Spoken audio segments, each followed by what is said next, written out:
திருச்சிற்றம்பலம். நேசம் நிறைந்த உள்ளத்தால் நிலம் நிறைந்த மணிகண்டத்து ஈசனடியார் பெருமையினை எல்லா உயிரும் தொலையெடுத்து தேசம் உய்ய திருத்தொண்ட தொகை முன்மணித்த திருவாளன் வாசமலர் மென்கடல் வணங்க வந்த பிறப்பை வணங்குவாம்.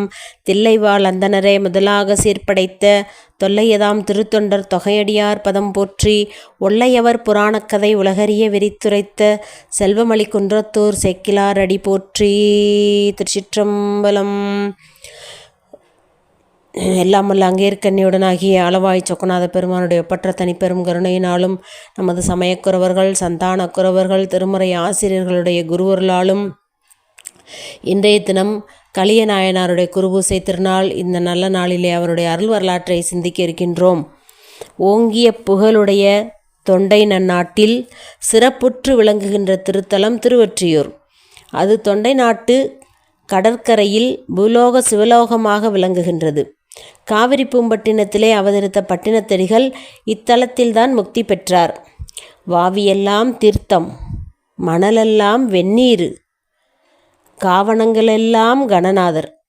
பூவுலகில் இது சிவலோகம் என்றென்றே மெய்த்தவத்தோர் ஓதும் திருவொற்றியூர் என்று பட்டினத்தடிகள் இந்த தலத்தை சிறப்பித்து பாடியுள்ளார்.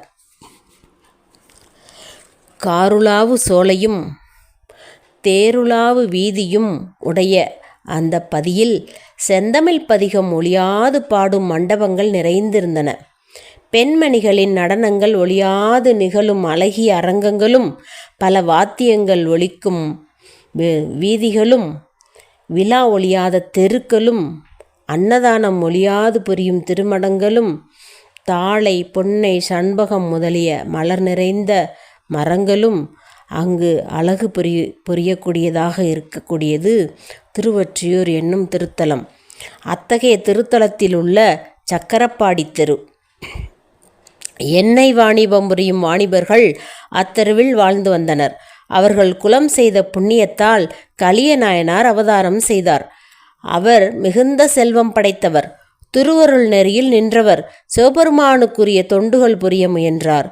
தொண்டுகளில் ஒப்பற்ற தொண்டானது திருக்கோயிலில் விளக்கிடுதல் ஆகும். விளக்கிட்டார் பேறு சொல்லின் மெய்நெறி ஞானமாகும் என்று அப்பர் பெருமானின் அருள்வாக்கு. அணைகின்ற விளக்கை அபுத்திபூர்வமாக தூண்டிய புண்ணியத்தால் எலி வடிச்சக்கரவர்த்தியாக பிறந்தது என்பார்கள். கலியநாயனார் திருவொற்றியூரில் திகழும் படம்பக்கநாதருடைய திருக்கோயிலில் உள்ளும் புறமும் ஆயிரக்கணக்கான விளக்குகளை இரவும் பகலும் அன்றாடம் ஏற்றி மகிழ்ச்சி அடைவார். வறுமையிலும் அவர் பெருமையை உலகுக்கு உணர்த்தும் பொருட்டு உமைபங்கன் திருவருளால் செல்வத்தை வளர்க்கும் வியாபாரம் நின்றுவிட்டது. அவருடைய இருவினை மாண்டது போல செல்வமும் அழிந்துவிட்டது. இருவினை, நல்வினை, தீவினை, பாவம் புண்ணியம், இன்பம் துன்பம் மாறி மாறி வந்து கொண்டே இருக்கும். பிறப்பு இறப்பு வந்து கொண்டே இருக்கும். ஏன்னா நல்வினைக்கு நல்ல பிறப்பு, தீவினைக்கு அதுக்கேற்ற மாதிரி பிறப்பு, இப்படி வந்து கொண்டே இருக்கும். அந்த நல்வினையும் தீவினையும் முற்றும் அழிந்தாதான் பிறப்பு நீங்கும். அதுபோல் நம்ம நாயனாருடைய செல்வம் முற்றிலும் நீங்கி விட்டதாம். அதனால் வியாபாரம் நின்று விட்டது. அதுக்கு நம்ம சேக்கிலார் பெருமான் சொல்கிறார், இருவினை மாண்டது போல செல்வம் அழிந்து விட்டது. யாருடைய திருவருளால்? உமைபங்கனுடைய திருவருளால். எதற்காக? அவருடைய பெருமையை உலகறிய செய்ய வேண்டும்ன்ற நோக்கத்துக்காக செய்தார் சாமி. சாமி எது செய்தாலும் அது நாயன்மார்களுடைய நன்மைக்காக தான் இருக்கும். அவர் சோதனை செய்யக்கூடியவர், ரொம்ப சோதிக்கக்கூடியவர் அப்படியெல்லாம் கிடையவே கிடையாது. அந்த நாயன்மாருடைய பெருமையை உலகறிய செய்ய வேண்டும், அவர் எப்படி வைராக்கியமுடையவர்னு நமக்கெல்லாம் தெரியணும் அப்படிங்கிறதுக்காக தான் அந்த நிகழ்வு நடக்கும். அதனால தான் நாம் இன்றைக்கும் அந்த நாயன்மார்களை சாதனையாளர்களாக போற்றி புகழ்ந்து பேசிக்கொண்டு இருக்கோம். இல்லைன்னா அது நமக்கு பேச வார்த்தை இருக்காது. அதுக்காக தான் நம்ம சுவாமி பெரும் கருணையோடு அதுவும் ஒரு அருட்செயல் தான் அந்த சோதனைன்னு சொல்லக்கூடியது. ஏன்னா அவங்க சாதனையாளர்கள், நம்ம அருளாளர்கள், நம்ம நாயன்மார்கள்.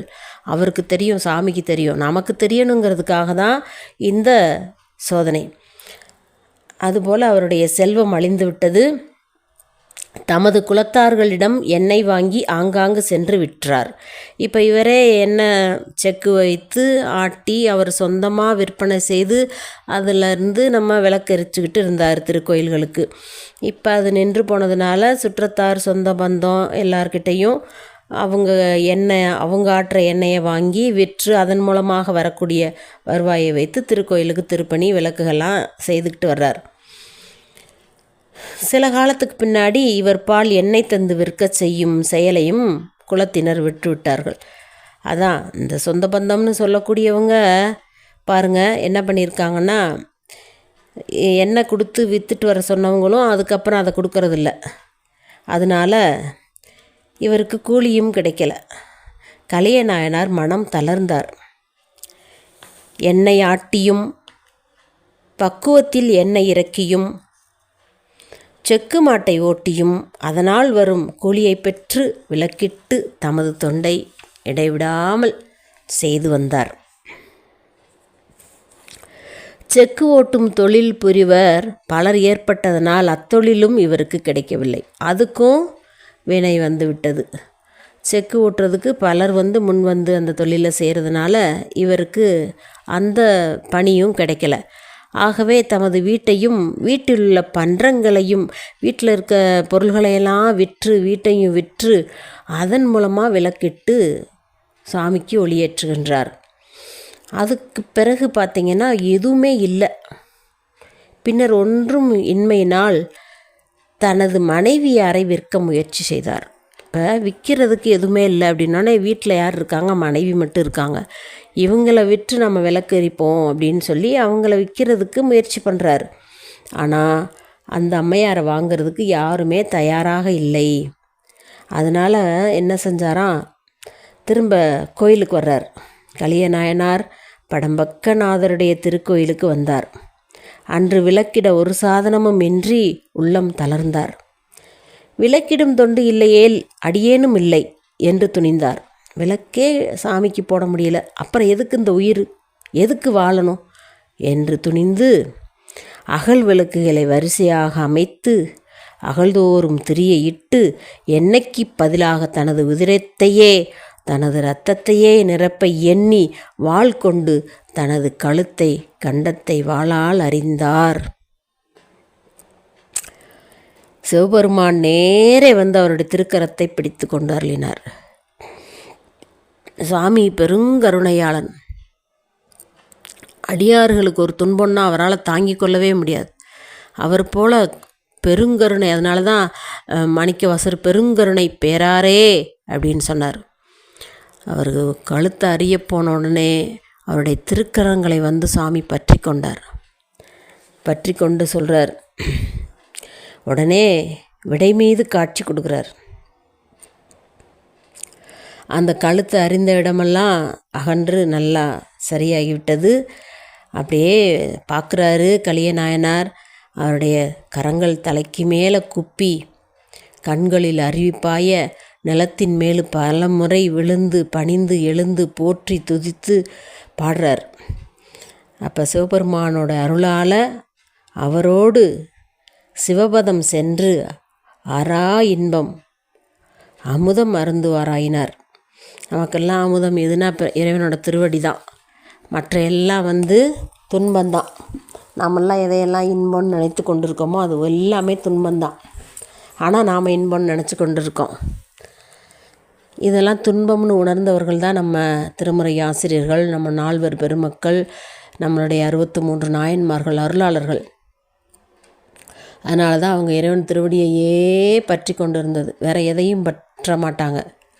இறைவன் திருவடியை மட்டும்தான் அவங்க பற்றி கொண்டு இருப்பாங்க. அதனால தான் அவரும் அவங்கள புடம் போட்டது போல் இப்போ நமக்கு உணர்த்துவதற்காக தான் அவருடைய சொல்கிறார்ல, பெருமையை உலகறிய செய்ய வேண்டும்ன்றதுக்காக தான் அந்த வறுமையை கொடுத்தார். அதுபோல் இளையான்குடி மாரநாயனாரோட இல்லத்தில் வறுமை பதம் வந்ததும்பார் சேக்கிழார். சிவப்பதம் மாதிரி வறுமை பதமா. ஏன்னா அந்த வறுமை பதத்துலேயும் அவர் வைராக்கியமாக நிற்கிறாரா, உறுதியாக இருக்காரா அப்படின்றது நமக்கு தெரியணுங்கிறதுக்காக. சாமிக்கு எப்போவுமே தன்னோட அடியார்களை பற்றி நல்லா தெரியும். உலகறிய செய்ய வேண்டும், அவருடைய பெருமை உலகம் உள்ளளவும் நிலைத்து இருக்க வேண்டும்னு தான் அந்த சோதனையை வந்து சுவாமி செய்கிறார்.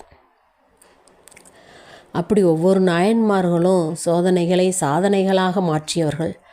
அவருடைய இந்த அருட்செயல்களை நாம் வந்து இப்படி செய்யலாமா, இப்படி ஊட்டியாக இருக்கலாமா, இப்படி குழந்தையாக இருக்கலாமா, இப்படி மனைவியோட கரத்தை வெட்டலாமா, இப்படி நம்ம தந்தையாரோட பாதத்தை வெட்டலாமா.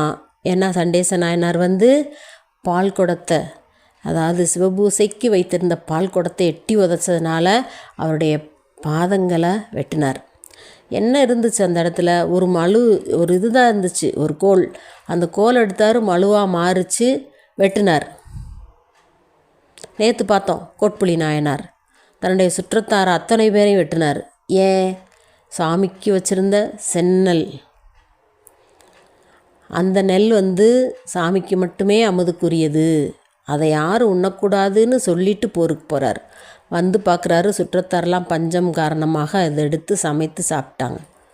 அதனால் அவங்களுக்கு தண்டனை கொடுத்தாரு. இப்படி ஒவ்வொரு நாயன்மார்களும் ஏன் தண்டிக்கிறாங்க, ஏன் தண்டிக்கணும்? இப்போ ஒரு கோர்ட் இருக்குது, நீதிபதி இருக்கார், குற்றவாளியை எதுக்கு மரண தண்டனை கொடுக்குறாரு, ஆயுள் தண்டனை கொடுக்குறாரு? ஏன்? அப்போ தான் அவங்க தவறு செய்ய மாட்டாங்கன்ற நோக்கத்துக்கு அவங்க கொடுக்குறாங்க. நம்ம நாயன்மார்கள் எதுக்கு தண்டிக்கிறாங்கன்னா, அவங்களோட வினை கழிய வேண்டும். இல்லைன்னா அந்த வினை வந்து பல பிறவிகள் தோறும் தொடர்ந்து வந்து அவர்களை வருத்தும், துன்புறுத்தும். அதனால் வினை கழியணும்னு அப்பையே அந்த வினையை வந்து கழிக்கிறாங்க.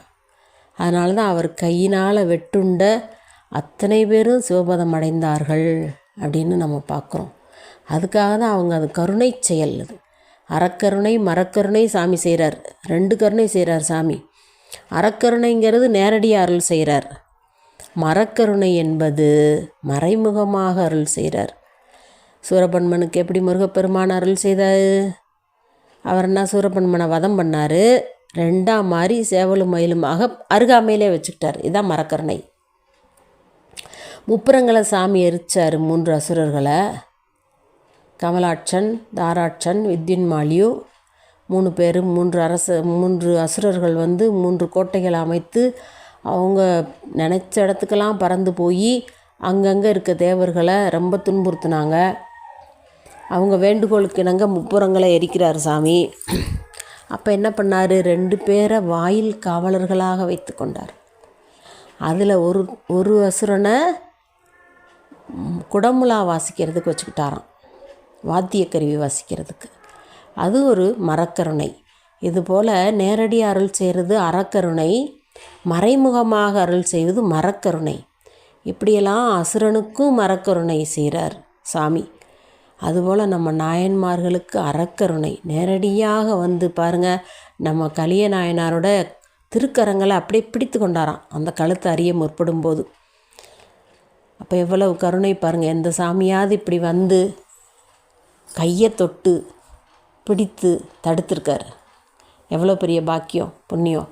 அதுபோல் தான் கண்ணப்ப நாயனாருடைய கரத்தையும் பிடித்து கொண்டாராம். ஒரு கண்ணை எடுத்து அப்பிட்டு இன்னொரு கண்ணை எடுக்கிறதுக்கு முற்படும் போது கையை பிடித்து கொண்டாராம். சிவலிங்க திருமேனியிலேருந்து ஒரு கரம் வெளிப்பட்டு நெல்லு கண்ணப்ப அப்படின்னு பிடிச்சிக்கிட்டாராம்.